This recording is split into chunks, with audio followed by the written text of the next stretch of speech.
Welcome to the Wisdom Jacob's Ladder. My name is Jacob Cooper, best-selling author of Life After Breath and the Wisdom of Jacob's Ladder. For those of you who are new to my podcast, we love having you on. Make sure you check us out on all platforms and hit that subscribe button so you can be up to date for all interviews coming your way each week in all segments that I have in my podcast. But today we're going to have episode number 25 with my guest, world-renowned past life regression therapist, Peter Woodbury. We're going to be discussing all things revolving reincarnation, past life regression, some of the work that Peter does, and a little bit of his personal and professional journey. So I am really looking forward to having a wonderful conversation with fellow past life regression therapist and social worker, Peter Woodbury. Peter Woodbury, thank you for being my honored guest here today on the Wisdom Jacob's Ladder podcast. It's great to see you. Thank you. It's great to be here. Now we have a lot in common as we both have an MSW social work background, and we both, specialize in past life regression therapy, which is very passionate to my personal and professional development. But why don't you introduce yourself a little bit? You could do a much better job than I can ever do. Maybe talk a little bit about your current work and discussing what got you interested in reincarnation and past life regression therapy. Sure. It's always fun, the different versions that you have of introducing yourself. There's the version when you sit next to someone on a plane, or when you can actually go into the full story. Right. I think I now believe in reincarnation and picking your parents and astrology, which I wasn't born into much of that. My parents were Catholic. They were open-minded about also, metaphysical things. But both my parents were psychiatrists. My dad was a psychoanalyst. And so I picked a family that was very deep in the psychology, subconscious mind realm. And so as a boy, I thought every family was talking about dreams at breakfast, things like that. And then my father had, done some hypnosis in his training and in his life. And I eventually became, like you, I became a licensed clinical social worker. And at the same time, I developed an interest in Edgar Cayce and metaphysics. My great-grandmother, who was 100 when I was born, she was a medium. She lived to 107. Wow. So she was an influence, creating a kind of metaphysical curiosity. What could she see that I couldn't see? And that led me to Cayce. I found the work of Edgar Cayce very compelling. I found it spiritual. It satisfied a lot of different interests that I had.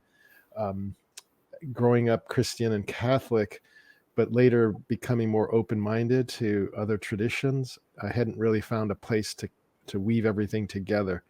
And the work of Edgar Cayce, even though Edgar Cayce, the man, was a devout Christian, the source that spoke through him was not really, it was not about a religion. It didn't see that as, it was about God being the God of all people. And that really resonated for me, kind of an open God that you don't have to buy a ticket to get into heaven. You don't have to punch your Muslim ticket or your Christian ticket or your Jewish ticket. That it's about how you act in your behavior. And so I eventually moved to Virginia Beach to be part of the organization. I thought I'd get involved in administration, but I was steered towards first being the conference facilitator. For 4 years, I attended every conference that the ARE gave. It was probably about 100 in those 4 years. And they had a past life regression training every year. So I attended that for 4 years. I got an honorary degree for just serving snacks during that and listening to the lectures and seeing what was going on. I started getting a regression. I started doing regressions, and slowly over time, it became more and more a focus of my work up till now, where I'm still active as a regression, not as much as I once was, but I do 2 training programs a year, just teaching people a little bit of the variation on some of the technique that I've developed. I trained with Brian Weiss, and then I've kind of developed a model based on his work. So that's what I do. I live outside of Chicago now. I do most of my work virtually. My courses are pretty much all online. Yeah. And people could find you through your website, like Yes, peterwoodbury.com. that's right. Yeah. Now, let me ask you, you mentioned that you've been personally regressed before, Yes. a couple times. I'm just curious, out of curiosity, because I find a lot of the work that we do today or where we are today has some degree of influence from another lifetime. It's Hmm. very hard for someone like a Mozart how is it possible at like Right. 5 years old or 3 years old, whatever, just all of a sudden play the piano, or anyone Hmm. with these just almost savant-like gifts Hmm. to do what they do. It's not possible one lifetime to get that gifted in what you Hmm. do. And so um, I'm curious, maybe for viewers, like just out of curiosity, what were some of the Influential pastimes that past you've life. had? Yeah, Um, that you remember. well, there was a series of lives around early America, and I remember being part of just the feeling of what was happening in the colonies as we were planning to break free from the British and establish a separate country, but with the ideal of freedom. That maybe there's paradoxes because of slavery, but the ideal of religious freedom and some sort of autonomy with taxation, with representation. So that feeling of kind of wanting to break free, I feel a lot now, because I feel like as much as there was the American Revolution, I feel we're undergoing a spiritual revolution where we're trying to break free of the tyranny of the domination of religions, and good things about religions, but a lot of the toxicity that exists in religions, and trying to, because it seems like religions are separating people rather than unifying people. So that I feel that the New Age movement has a lot to do. It's borrowing, in my mind, from the American Revolution, that spirit of wanting to be free to worship and to feel oneness among people. So that's one series of lives that are important. I had a life where I was a savant with what was called the Brotherhood of the Wolf in Egypt. There's no Well, record of that, but sometimes, I have a sense of just knowing things. I still can access that kind of um, that ability. Um, I had a series of lives in Egypt having to do with the temples that were there, and I was in one life I was part of the Temple of Joy, and so I've always had a sense of like being a joyful person. And I know that sometimes life, you get heavy, weighs mm, down on you. And so but I've always felt like I've got to keep burning off the stress to get back to joy. And so, it's like a daily work to do that. But I have that feeling and that inspiration. I think sometimes past lives, they linger with you as feeling potentials. So you know that there's a better way to do something, or that you're drawn towards something. To me, Egypt represented not just a country, but it represented a hope for humanity, and that mm, at its heyday, that the spirit, like a little bit like the American Revolution, what the spirit in Egypt was, that there was now a place to help souls find their way back to their source, to God. And there was just a lot there with the Great Pyramid and the different temples. So I'm inspired still by those feelings, and lead tours still to Egypt to reconnect with the energies that are there. It's an interesting question. I've never really been asked to recall them in one flow. I had a very personal life. When I was at Brian Weiss's training, I got a sense of the therapeutic effects of this work. Like mm, having grown up with psychiatrist parents, I began talk therapy when I was like 16 years old. And it was just like, it was almost like if your parents are athletes, they want you to work out. And mhm. my parents wanted you to talk to somebody and understand, the Yeah. motivations of your life. So I began therapy quite young, and it was great. It helped me in lots of ways. But then at Brian Weiss's training, the backstory is I have a sister that I've never quite trusted, and she's never done anything in this life. I've just not trusted her, and it never came up in therapy. Never would have said, I don't trust my sister. We probably should talk about it. It just seemed subconscious. And then I had a past life experience where I saw myself at an orphanage being raised to be a priest in Ireland, and when the person regressing me said, "How'd you get here?" I saw myself being left for adoption. I looked at my parents, and it was my sister and her husband. And I realized immediately, I said, "Oh my God, no wonder I don't trust my sister. I have this unconscious memory of resentment towards Mm. her." But then I was able to see she had 12 kids or something, many kids. It was Ireland. This was Wow. a common thing that people had to do. So I felt her pain in having to do this. They thought that I was the one who was most likely to make it outside Mm. of the family. So I went through a forgiveness process. As soon as I came out of the regression, I was like, "Oh my God, I've been holding on to this for lifetimes against my sister." And I let it go, and it improved our relationship. Like, I think Wow. subconsciously she felt guilty about that too. So it was a dynamic that existed between us. So those are the ones that come to mind. That I mean, I also have Pluto on my ascendant. Like later on, when I've come to understand astrology, and Pluto has to do with the underworld and the unseen, and I've just always been fascinated by, you know. Makes a lot of sense. Yeah. We have a lot in common in a sense that I come from also. My father's a therapist, and my grandmother also worked in the social work field. So Okay. I too, from a very young age, was seeing therapists, and I now have become one. So Yeah. to become a great teacher, I think requires to be a great student as well. And Yes. I think to be a great therapist, you have to learn what it's like to be a client, Yeah. and picking up I on agree. different styles and different clinical approaches that you get. And it's helpful to learn both sides. Now, you unloaded a lot from your own personal journeys, and there was a Mhm. lot there. And it seems like you've been able to cultivate a lot of what you've explored via, what you do in Egypt, to even having a breakthrough with your dynamic with your sibling. Mhm. But for the average, listener, what have you seen personally, and what do you rather know could be some of the gains that would bring someone to past life regression?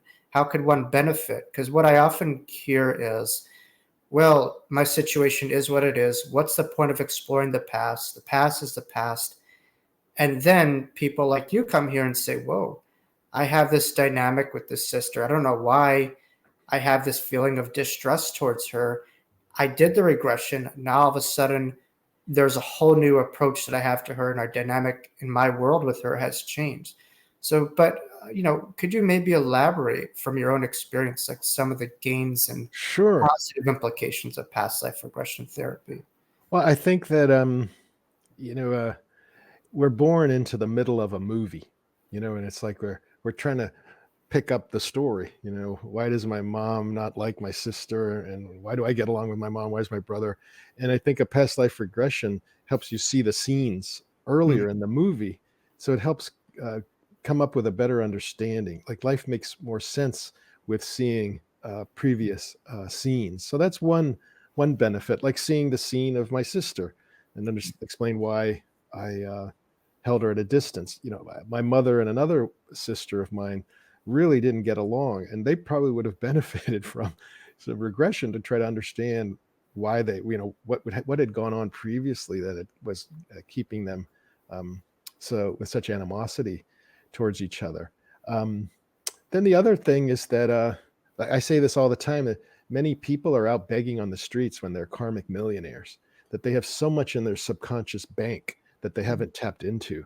And so Mm. they're struggling with life as it is. But if they would turn inward, they can get access to all of these resources. And these resources include, let's say, from past lives, we have all kinds of latent gifts and latent talents that can be stimulated from remembering a past life. And then we also have guides, that we also have energies, assistance on the other side, that if we can come into conscious connection with those, tremendously helpful in understanding things like why are we suffering, why has life been so hard, what's the purpose and meaning of all of these sorts of things. So I find that pretty consistently, the caveat is that a person has, as you know, a person has to be suggestible. And I Mhm. find about 85, almost 90% of people will benefit from a first session. Some people are hard to hypnotize, might take more work, but generally the process is pretty straightforward, and people can go into mild to moderate trance states and access all kinds of helpful resources that are available to them in the subconscious or soul realm. I don't know if you found this, but like my training, I don't call it past life regression anymore because I find I do so little of that. The process. I used to make the suggestion behind this door is a past life memory that'll be helpful to you. And Mm, people began to subvert that suggestion and move into all kinds of different sort of experiences. Like some people would go into the future. It seemed like the future. Some people would contact their guides. Some people would contact deceased loved ones. Sometimes people would have dreamlike regression, dreamlike um, experiences. Some people would experience a kind of a peace or an mm, energy.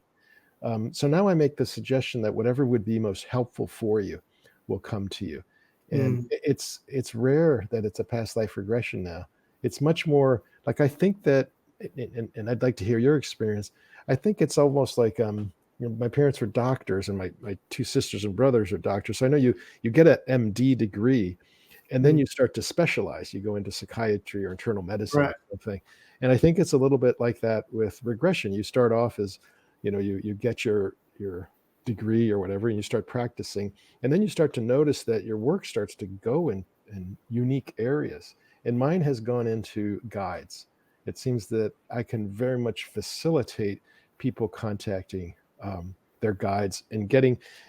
See, what I found with guides is that sometimes when you get a past life memory, there's a there's a part of it that you have to help the client interpret what they got with what's going on currently in their life. How is the memory that they got related to what's going on currently in their life? Sometimes it's quite clear, but to me, it's almost like it's a little bit like interpreting a dream, that Mm, process of integration. And what happens with the guides is that it's a much more straightforward process that they'll pretty much, explain like, this is going on in your life, and here are some of the reasons. Or if they had gotten a past life memory, it would help them integrate what that's about, what's purposeful and helpful about mm. the memory that they got. So Yeah. that's some of where I've evolved in the work that I do. Yeah, I mean, with traditional, I mean, at least with my training, there is a hypnotherapy part to it. It is hypnosis, but I cultivate my own scripts that I use with my clients, largely based off of my own direct experience in my NDE, and Mhm. that it's hard to have all these experiences and not get very hierarchical and talking about the beings that people have when we access these memories and these journeys. Mhm. And I think a lot of what you're talking about is a segue to another question that I had, which is about what's called the life in between lives. I know, the late Dr. Michael Newton and his Journey of Souls, Destiny of Souls, best-selling books would, speak about this. I think he was a psychologist or psychiatrist, and a little bit like Brian, he was brought up to this phenomenon just kind of, it was just kind of coincidentally, so to Yeah. speak. It just kind of happened to him. But I wanted your kind of explanation for life between lives within regression and what that's about and how that's kind of shaped your work too. The way that I think of it is that, as a student of Edgar Cayce, he talks about the interplanetary sojourns. So he talks about in between lives, you're like we incarnate on Earth, and in between lives, we kind of mentalize or spiritualize, spiritually incarnate in Venus and Mars and the different planets, and we gain from those experiences, and then preparing for another incarnation in on Earth. But what I feel is that once it's in that phase of your, because we're in a three-dimensional planet, and then once you go into planets that have many more dimensions, it's hard to download it into a three-dimensional mind. So I Mm, think so much of it is really resides in the subconscious mind. But I find that people can access what happens shortly after death, like when they're doing a mm, afterlife review, and then they can access their pre-life planning, those two mhm, aspects. But the big part of what's going on in between, that I think people have experienced it, like, people will enter spaces of color and vibration, and sometimes it seems like, they're in a red space and they're picking up a lot of energy and vitality. I'm thinking, maybe they're kind of dabbling in Mars and the Martian Mm. energy, and sometimes they're in a blue space that's very loving and peaceful, and maybe that's Venus type of energy. But yeah, that's I think that the guides are really important. That before you incarnate, as you're setting up your strategy, your plan, you're picking your Mm. parents, and you're looking at this view of what you hope to accomplish in this life. The guides very much come in to be that. Like I always look at it like you're the CEO of Jacob Cooper Inc. Mm. Your incarnation. You're the front person, but you have a board of directors, and then you meet. Like a company would meet with the board of directors every 3 months or something. But we can meet with our board of directors, our guides, every Mm. night. I believe that we go there and remind ourselves, get reconnected to purposes, because it's a we have so many lifetimes, because it's hard. It's hard here. It's hard to it's hard to remember our dreams. Can you imagine how hard it is to remember all of this pre-life work and planning? It's like the three-dimensional mind gets very much caught up in the physical level of things. So that's where I find working with your guides, it's I'll oftentimes say 500 years ago you would incarnate, you would do the best you can, and then you died, and then you'd remember. Whereas I think now you don't have to die to reincarnate. I think that you can consult with your guides and reorient and reconnect. So I think that in a way, like I see myself as being like on my fifth incarnation as Peter Woodbury. I've Mm. had different times where I've kind of adjusted and refocused and started initiated. Like right now, as I've left ARE, it's another incarnation. I'm on a whole new. Another chapter. Sure, yeah, Another. and it's hard. It feels like I'm, in some ways, like I'm back as a child. Kind of crawling around trying to Mm. figure out, what comes next for me. But yeah, those are some of the thoughts I have. I haven't guided people through the pure Michael Newton experience, and I think that my personal view is that those are constructs that come from the imagination, that not everybody's going to experience those in one way. There may be elements that are common. Let's say, like when Edgar Cayce would visit the Akashic records, he would see it as this big library, and he would Mm. go up these stone steps into this big building, and a cowled monk would come out and give him the record of the Mm. individual. And they asked, and they said, is that what the Akashic Records is like? Basically, the answer was like, no, not at all. It's just the way Edgar Cayce is downloading it with his imagination about what it would be like. That the Akashic Records is non-visual. It's an etheric kind of experience. But we download in three-dimensional minds things that make sense to us in the physical way. Wow. So I guess the hard question that people ask is during a regression, how do I know if this is wishful thinking, what I desire, or how do I know that this is real? And Of course, that's the classic question. that's the classic Yeah. question that every practitioner asks. And I say everything in reality was once an imagined idea. This computer that we're on was once imagination. Everything that we're on. But I think really it's to be helping people to explore what they're experiencing. For instance, Mhm. if you're saying you're Cleopatra, which everyone wants to be, which one were you? As there were several of them. Mhm. Doing some research, finding out what you experienced in the regression, Mhm. listening to your recording. I think it's important for people to do their own investigatory work. It's kind of like being, like a lawyer in a case room. Like, how do we build this as a case, as something evidential and real? And I think for each person, they have the right to really, they know, what's real and what may be Yeah. something based off of wishful thinking. But how would you kind of speak on that a little bit? Yeah. My first comment is that, like you said, what is reality anyway? Like Right, in this moment, we think is real, but what happens when we're asleep and dreaming? Don't we think that's real? And then when right. we're before life, before we're born, isn't that real? And yesterday is yesterday real? Is tomorrow real? So it's just, to me, reality is consciousness based. Wherever you are, you think that's reality. So it's very subjective. So that, with that said, I think that, instead of looking at if it's real or not, which is, 'cause, you know, I think that, reality is consciousness based. Wherever you are, you think that's reality. So it's very subjective. So that, with that said, I think that, instead of looking at if it's real or not, which is, 'cause, you know, I think that, reality is consciousness based. Wherever you are, you think that's reality. So it's very subjective. So that, with that said, I think that, to me, that's not the most important criteria. I look at, is it helpful or not? Has something come through that has inspired you? Is something come through that helps solve some problems in a way? And have you seen something in a new way that inspires some sort of change? And Hmm. then it's just like sometimes a dream, you interpret a dream and you don't think that that dream was real. It just was extremely helpful symbolically to look at some issue in your life. Carl Jung, he also believed in reincarnation, but he knew nobody else did. So he just called this work creative imagination. Let's just go, like, he took away that litmus test of is this real or not. And so people would just imagine things. And he believed that sometimes they were remembering past lives, but he wouldn't tackle it that way. He says, let's look at it as a symbolic experience, and let's look at how this symbolic experience is presenting some new information that could be helpful for you.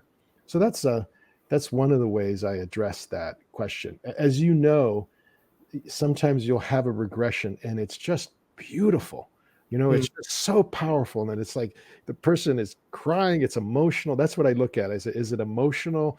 Is it experiential? The person's in it. Oh my God, they're seeing it live, and is it spiritual that they're able to move into different levels of consciousness and see things like I could feel my sister's experience. I could see that it was Ireland. So that to me is spiritual because I'm not just local. I'm just not experiencing it as Peter, but I'm able to see it from other people's perspectives. So sometimes you get someone who has this beautiful experience and they come out and they, oh, I think I made that all up. And you're just like, it's like a child who's painted this beautiful painting and they just tear it up and throw it away. So those are the ones that break my heart. Like, because all I can do is tell them, I said, it meets the criteria of what I feel is an authentic experience. Maybe that's a better word, authentic. It was highly emotional. It was like it addressed concerns that you have in your actual life. It was experiential and spiritual. So that's one. And then I have a really far out idea. I think that at times, at junctures between ages, there's a crack, there's an opening. Mm. I think the Akashic records turn into a library where you can check out lots of different books. For example, I've had some people that have downloaded very authentic, personal Mary Magdalene lifetimes. First person, and there's a lot of similarity between like these three women that downloaded that experience. And I'm like, what's going on here? So my thought is that I think that because this time is so important, we don't have to, you don't have to go and live the life similar to Mary Magdalene. You can take the Akashic record book, you can download it as a personal experience, and then you can gain from it going forward.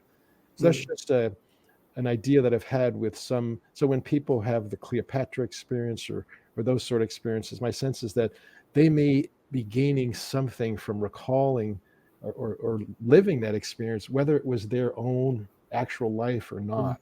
And Kevin Tedeschi used to say that sometimes people will remember a life as if it was their own if they were close to that person. Mm. So if you were close to Buddha, of course, you have a lot of memories he impacted your life. And so when you do the regression, you might say, Buddha, I see the Buddha doing this, I see the Buddha doing that. So it may or may not be that you were actually the Buddha. You might have been very close to him. But those are lots of different possibilities. Right. I mean, I think this is a Carl Jung principle that you're talking about, which is a collective unconscious, is how we are all Yeah. connected on this web, and we are not what we think we are. We are just so much more beyond that, and someone outside of us is really, connected to ourselves. We're all intertwined. Yes, I've found that before with some clients where they had this incredible experience, but then they try to tear it down. And I Mm-hmm. think my theory is a lot of it has to do with how people see themselves. They think that I'm just a small person. I'm not capable of having this big experience. I'm used to doubting myself because I'm not capable or expansive. And that's what happens. But I love that you study Edgar Cayce because he's a perfect embodiment that you don't have to be an extraordinary personality, on the surface level to experience extraordinary awareness. We Mm-hmm. all have that capacity and just kind of getting out of our own way and surrendering to this infinite web that we all have inside of us. My And question well, let me is, just add one thing. Is yeah, what I see is how it doesn't matter if you were, Cleopatra or Caesar. What matters is the karma. like the relationships. Like you don't incarnate like let's say even with Edgar Cayce, where he was a high priest and his son was a pharaoh. They go from these big roles in a country to then just being Hopkinsville, Kentucky, and they're working out the dynamics, Mm. the karmic emotional dynamics that are residual from there. So it's like that becomes so much more important. I see it's like God is no respecter of persons, meaning Mm. God doesn't care about your title. God cares about, have you been kind, have you been considerate, have you been forgiving, have you been gentle, and all of that is what we reincarnate to address, among other things. But that's one of the reasons we Right. reincarnate. There's a lot of incongruency with spiritual truth and capitalistic, material success, fame-driven culture that we're in. That our value is not in what we're doing. Our value is in our own divine being. Oh yeah, yeah. Casey said few can handle fame.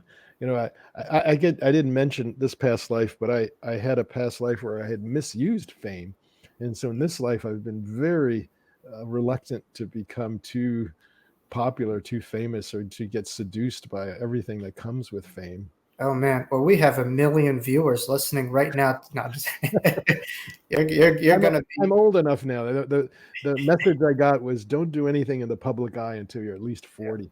Because I'm well past that. So I think I can do a better job. It's like when people praise me, I don't get too high, and when they curse me, I don't get too low. I have a sense of myself now. You're very grounded. I get that. It's about integrity. It's about doing things the right way, not doing things a cheap way or shortcutting it. Because, yeah, I mean, within this stuff, people focus more on the externals with the glitz and the glam versus the meat and potatoes of what the work is really about, which is about service and giving over, this stuff to people that we see and elevating others' lives. It's not about elevating ourselves, our own egos. It's about elevating the person in Yeah. front of you. And I see that when I do something that is a little off center, if I do something and there's a little bit of a motivation for money, it goes Right, crazy. It's completely messed up, and I right. see, okay, let me put my Which deal first again and get And I that. know Casey was like that when people were taking advantage, I think, of his gift and using it for gambling or just, Yeah. just manipulative human, needs and stuff like that. And that's not what it's for. Right. So yeah, when we're off kilter, we won't work. You need to be doing it for the right reasons. Hmm. Um, my question is I get a lot of people asking me if we were meant to remember all this stuff, why do we have amnesia? Why do we forget? Why wouldn't we just remember all this stuff if we were meant to? But Well, how you come know, some remember and some don't? when you're born, you have to learn how to walk, you have to learn how to read and write. It's like incarnating is a whole process of getting, becoming an adult. And I think that part of that path, whether you do your physical component and then you do your mental component, your spiritual component, like Casey's interpretation of Revelation is the twins have to do with coming to terms with, if you believe you're an infinite soul, if you finally come to that belief that there's more Mm, to you than just this life, that something's going to live on and something has been before, then you have to begin to question, well, what was I doing before this life? And that's where that process. But as far as why don't we remember all this stuff? Well, again, the construct of Earth is about forgetting. The first soul that came in here forgot. I always say it's like we come from an infinite mansion of consciousness, and we've moved into this 3-bedroom apartment. There's mm, no way that you can fit all of this into the 3 bedrooms. So all of it's gone to the subconscious. So I think that um, we're called to enter those realms. We're called to move into, whether it's meditation or prayer. We're called to, in order to really have purpose and meaning in life. mm, There's that process. And then, that when people say, why do I have to remember the past? To me, it's not remembering the past so much. It's like looking at what's going on. I mean, even in psychology, why do I have to remember my childhood and I don't want to dig up the past? We're looking at your life right now, like mm. what's going on right now, and influences are coming subconsciously from your past. And Right. that's where you try to tinker with those patterns and those sort of things. I mean, I think talk therapy is great. You get to this life issues, but then I look at regression therapy as going beyond that. So Mm, they're both valuable, but they're just they in my mind they go hand in hand. Like I think it is a helpful process to consciously reflect on your life, but then mm, there's some puzzles from your life that really won't be reached by just looking right. at it from a one life perspective. You know, the twins Edgar Cayce said was everybody has to look at past lives and astrology, the pre-life influences. Which is fascinating. And I know certainly in therapy, there's a lot of different modalities from solution focused, more here now, to psychoanalytic, all that. But it's all important because those who do not learn from history on a macro or micro level will repeat those patterns. Mm-hmm. And we're seeing that right now, where what we're going through, it just seems like the same playbook with different actors and actresses, or maybe some of the same actors and actresses reincarnated, in just different cultures. And yeah, it's just, I don't want to go down that rabbit hole, but yeah, it's a little bit nauseating to see this continual regurgitation of collective patterns. Mm-hmm. And I think individually, collectively, through awareness, and Mm-hmm. acceptance of this, we're able to really move the needle towards progress and evolution. But without that awareness, we're just going to be living like the Walking Dead and just continuing the same stuff over and over again. Yeah, yeah. There's so many. Paramahansa Yogananda talked about the importance of developing a reflective capacity on who we are really and why our lives are the way that they are. Not to just live life pursuing pleasure and avoiding pain, but to go into a deeper connection with that. And recently, I was reading some of the Hermetic texts just because I'm going to Egypt next month, and Uh, I always do courses ahead of it, and it's great doing these courses because I learned so much that sometimes I push myself to teach something in order to learn it. But in one of the Hermetic texts, there was a question asked of Hermes. It was about Thoth Hermes, why is there good and evil in the world, and why is there suffering? And his answer was like, there always has been and there always will be, but everybody can develop the capacity to prepare for that, to interpret it, and to sense what not to do and what to do. And it's, if people aren't doing their inner work, they can't blame the universe for presenting good and evil and falling into these snares. And I thought that was such a great answer, because it's like how we develop our intuition. And I think that I believe I've become a very good reader of people from experience.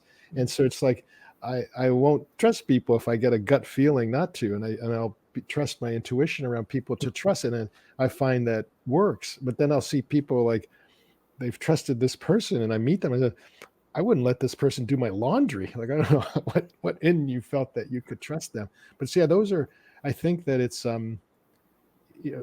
toolkits that we have. We think that all of the toolkits we can develop, some people might think it's just conscious level, but I think there's a lot of if you look at research with meditation, people who meditate are much more present with their feelings.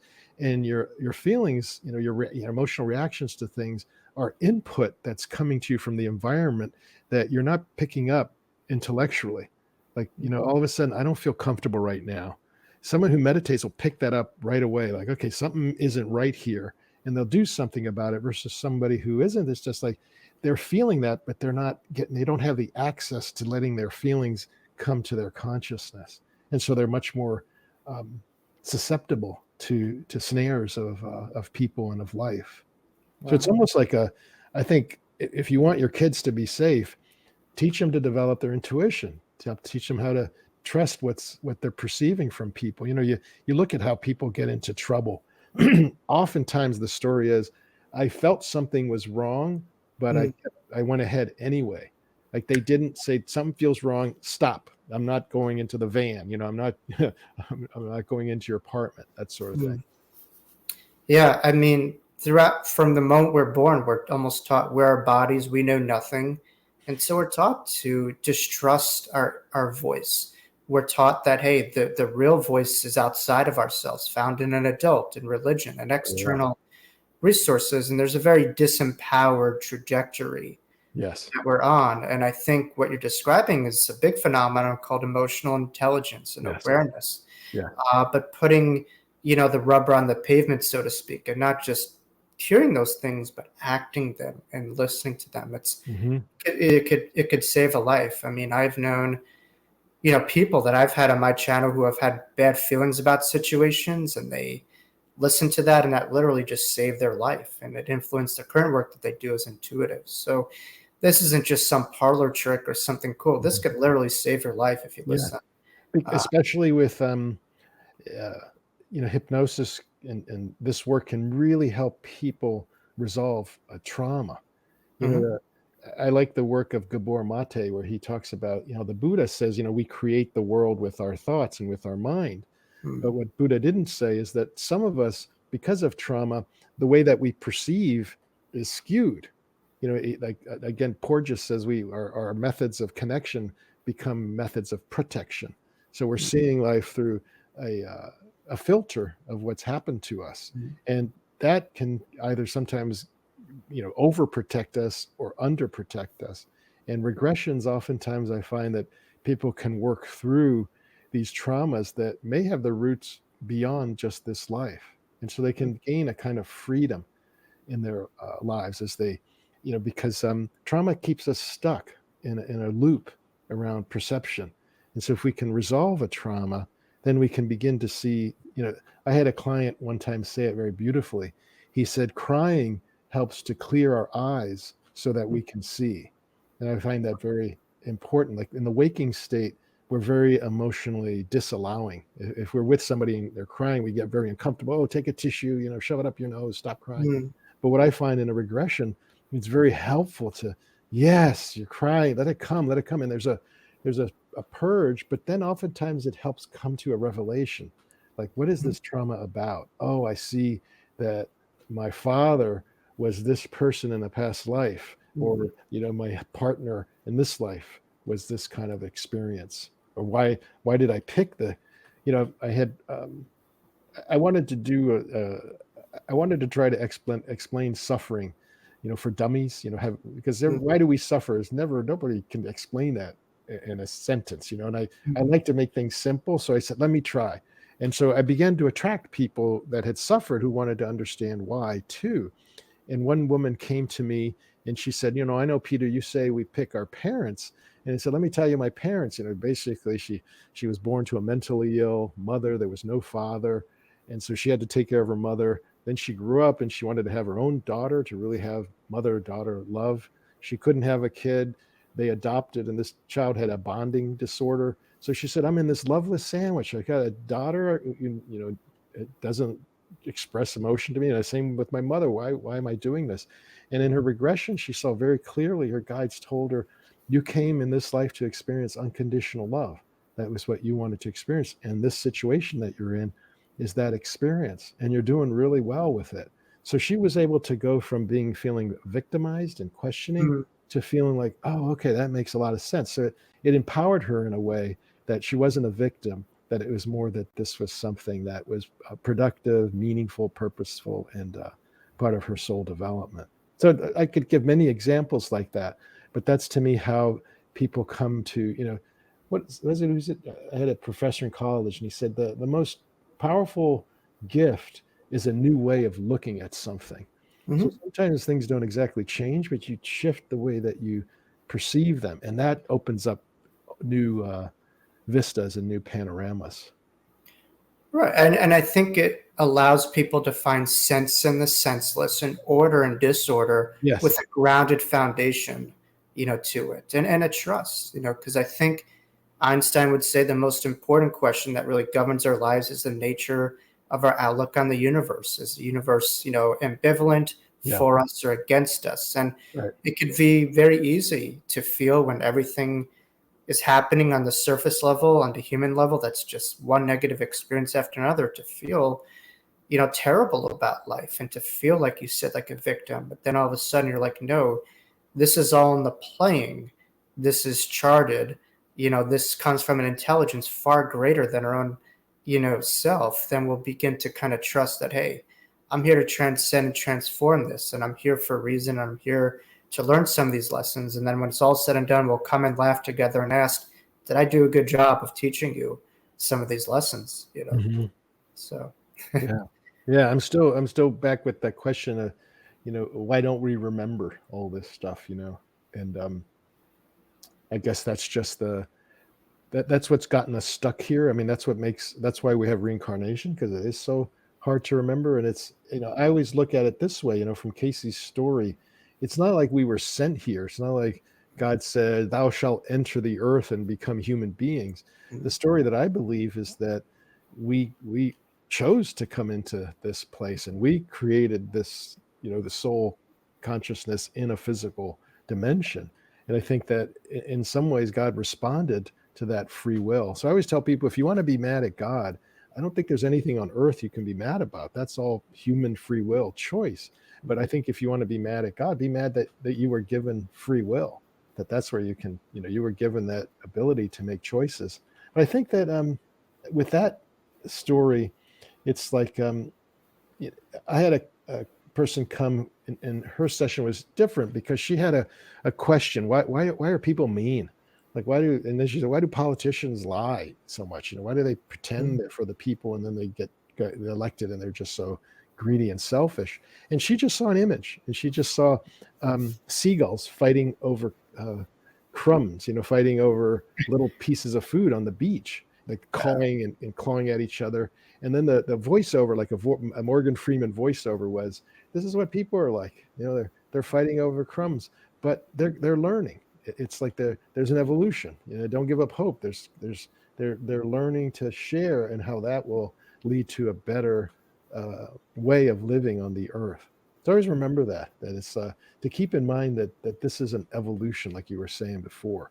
It's not stagnant. And as much as things look, terrible perhaps right now, they might have been 500 years ago, might have been even more terrible. And that maybe some things look terrible now because there's a consciousness that wants to change the things that are terrible. It's just part of the struggle we're in. All right. I certainly hear that. I see that almost every day because I work by the water and we have seagulls around me all the time. Yeah. And I've never noticed seagulls before up until this year. For some reason, I just started noticing how, on a surface level, how annoying they were. But it's almost kind of like karmic to me, because as a kid, I would just chase the seagulls around on the beach. My mother would tell me, and now they're swinging over me and chasing me. So it's almost like a full circle moment. Like, I'm an adult and I was like kicking your ass as a kid, and now you're kicking my butt when I'm an adult. It's like, but that's karma, It's a full circle. That's cool, yeah. Thing. Like, you're there for a reason, and whatever that is. But yeah, my last question is almost like anyone who's interested in this stuff, just kind of tuned in, that I encounter will say, this is my last life. I know this is my last life. I want this to be my last life. And people ask me, do you feel the same? And I said, life is eternal. It doesn't matter if I'm on the other side or here. I have the ability to transcend my reality, to find heaven wherever I am. It's a state of mind. But how do we have people to really embrace this life more? Because it seems like a lot of people that I talk to, it almost seems like they have a sense of a suicidal ideation, where they just don't, like a passive suicidality. Yeah, they don't want to be here and they want to bypass this stuff. And I'm like, you got to be right here, right now, and embrace this. And this is an eternal journey. But how could people embrace this life more? Well, not focus on evading this life as much. Oh yeah, I agree with you. I think that you can maybe think it's your last life when you love the world so much that you would never want to leave. I think then you've graduated. But I think when you're like, I want to get the hell out of here, I just want this to be my last life, that's usually not the recipe for graduating. I tend to think that, I'll answer different ways. I tend to think like life is a school and we progress through different learning experiences, but I think there's also faculty. There's souls that come over and over again to assist with this soul growth and soul evolution. I think I'm sort of faculty here on Earth. So I don't entertain this thought of graduating, leaving. I feel that I've made a soul commitment to being of assistance here on the Earth and being through the highs and the lows of this process. But as far as helping people, like Buddha said, life is suffering. it's really hard to be here. So it really makes sense that people want this to be their last life, and Yeah. you're right. It's kind of like a spiritual suicide, like hoping I can end the pain and the Right. suffering. But Right. I think that, different teachers say that, the best way out is in, like, through working through your karma.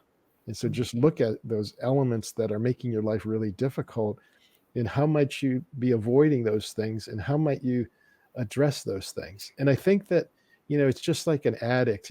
I've worked a lot in the field of addictions. Just like an addict gets into trouble trying to do it all alone, like they don't trust anybody. And if they didn't, they believe if I didn't do something, it wouldn't happen. And so, but we can only go so far on our own power. At some point, we have to open up, and it's like a The surrender. surrender. Yeah. Yeah, opening up to that in order to get through these issues that I'm dealing with, I have to accept assistance. I have to accept help. And I Right. think that when you do that, like, I always admired people who just walked in the door to therapy, because I knew that's such a hard thing to do. There's so much stigma. And Mhm. just the fact they showed up, I honored that. Like, wow, Right. you're here to do some work. And when they come to, regression or something, it's also like, honoring that motivation. Sometimes they're just coming, like, they think it's a parlor game, or it's kind of just curiosity, but they're going to get something, whether they're expecting it, or not. But I try to just hold in compassion, the consciousness of Earth, and the struggle with trying to find meaning and purpose in the way that you're experiencing life at the moment. And I've just been so blessed with my life, with, just being born into a family that just set me up for diving into the subconscious, and set me up for success with a lot of the resources. So so many people, come in without that, and then in your childhood you just develop so much resentment and so much anger towards your parents and towards God, that you really don't um, think about resources outside of yourself as being helpful. So it's a tough one. How do you? I tend to think right now that with what's going on, how important this transition time is. I look at people like you, like me. We have a lifeboat, and we're going around trying to help people come on the lifeboat. But if they don't want to come on the lifeboat and they want to pull us in the water, it's not going to work. Like, that's not a choice. It's either you come in or I'm moving on. And I think that there's plenty of people that want to come on the lifeboat. We can't spend too much energy with those that think the water is just so nice the way that it is, or Right. they don't trust us that we have something constructive in mind. That's been a little bit hard for me, because it's a bleeding heart. I want to save everybody, and I've had to realize that I can't. I have to. I can help those that want to help themselves through whatever I might be able to help them with. Right. I think people, when they're drowning, they're looking for something to hold on to. But really, that thing is always inside themselves. That force is within yourselves. And those dark times could evoke and awaken, Yeah. that force that we're all connected to. But Yeah. I think also there's what we focus on tends to amplify. And you focus on more pain, you see pain. But when you see pain and you see the other side of it as gain, there's motivation. You start to embrace it. Yeah. It's like a gym. You could look at a gym and say, oh, I hate going here, stuff like that. You could say, wow, I'm going to this gym. It's a struggle, but then I feel so much better. I feel so much more expanded. My Yeah. endorphins are going off, and that's what I focus on. So Mhm. I think in this lifetime, it could be like a gym of the soul, where you could focus on the pain part of it, or you could focus on, wow, I am every day in every way getting better and better and growing from these Mhm. unique opportunities to be Yeah. here. You Yeah. know, And I would add to that is, I remember when I was working just as a talk therapist, psychotherapist, that people would become so dependent on me. right? I remember it was a great business model, because people would want to see me once a week for the rest of their lives. It was Mm, just that pattern, and that dependency made me not feel completely comfortable. And what I find with doing regressions is that transference, it's turned inward, that they have an experience that doesn't really have much to do with me. I just facilitated something like a right. midwife or like a Sherpa, and they develop a dependency on this inner resource. And I do a lot of post hypnotic suggestion to encourage people to continue that. I think of it sometimes that a first session is like a first date. you know Mm, you're not going to get a kiss. I mean, nowadays, but my times, the first date is just getting to know each other, and usually there's enough there that you want the second date, and after the second date might go a little, you want a third date. And I feel that the soul consciousness oftentimes doesn't give everybody the first session they have. They don't enter nirvana and see Jesus and that. They get a little something that makes them curious enough to hopefully entice them to go a second time, a third time. Because I think that the soul forces, they want a relationship with us. They don't like a one session stand. They want they want that depth. So that's what I feel is a difference, and why I continue doing regressions is because it creates that inner connection, interdependency, rather than dependent on somebody outside of you. Right. It's so funny you're saying this because, yes, as therapists, we like to be liked no matter who you are. And when you have positive statements, that's good. I had a client that said to me, and oftentimes you see these from borderlines where they just, they latch onto you, they put you up so they could bring you down kind of thing. Right. But a client said, I want you to be my therapist forever. And on one hand, that's like, oh, that's so sweet. But on the other hand, I'm like, that's counter to what therapy is about. Therapy is about the promotion of independency, not dependency. Right. So you're totally spot on. Well, Peter, we're running towards the hour. Is there any other messages that you personally have regarding, past lives, reincarnation, the state of humanity as today, and the task that we may have from, all this, as well as if people were to want to book a session with you or to attend one of your group classes or questions, how could they find you? What's the best way? Well, you can see my websites there. Everything's on my website that I do. To answer your other question, what I would say is that hypnosis has the potential to be so helpful. It has the tremendous upside. If you're suggestible, I've seen miracles happen, but they're not me. They're because of the person. Like Edgar Cayce became highly suggestible. And I do not feel that hypnosis has negative side effects. It's like you may have intense feelings and you may need some help kind of working through that. But hypnosis session, regression session can be so helpful with low level of negative. The worst that could happen is that maybe, I'm hard to hypnotize. So now you know that.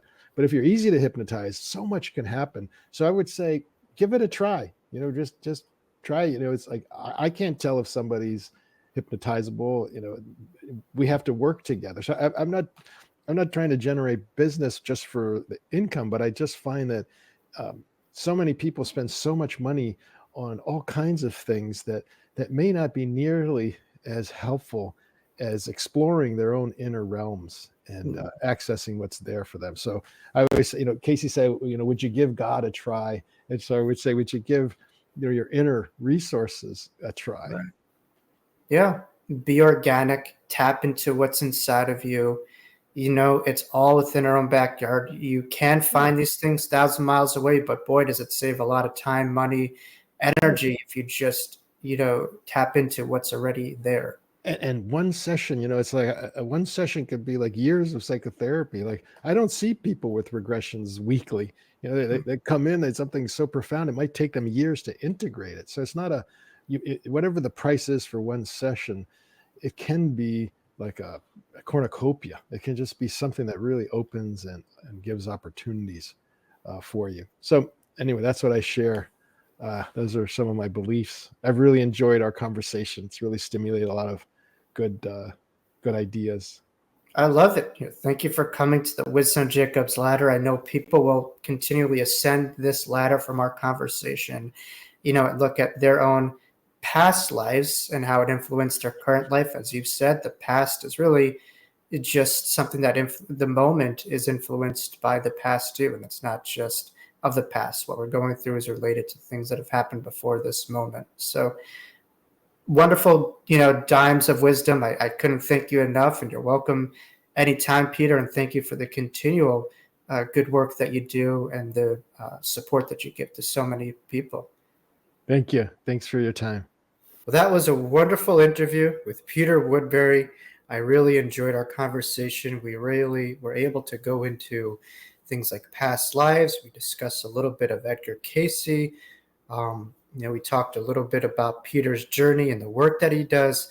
So there's so much content that we, got into, as well as discussing from one past life regression therapist to another, some of the work that we both do with our clients, and some of the impact that it has and how it works, why it works. So it was a great dialogue. So make sure you check out The Wisdom Jacob's Ladder if you haven't, for more future conversations coming each and every week. So this was a wonderful conversation. Thank you for tuning into episode 25, and we'll see you next week here on The Wisdom of Jacob's Ladder.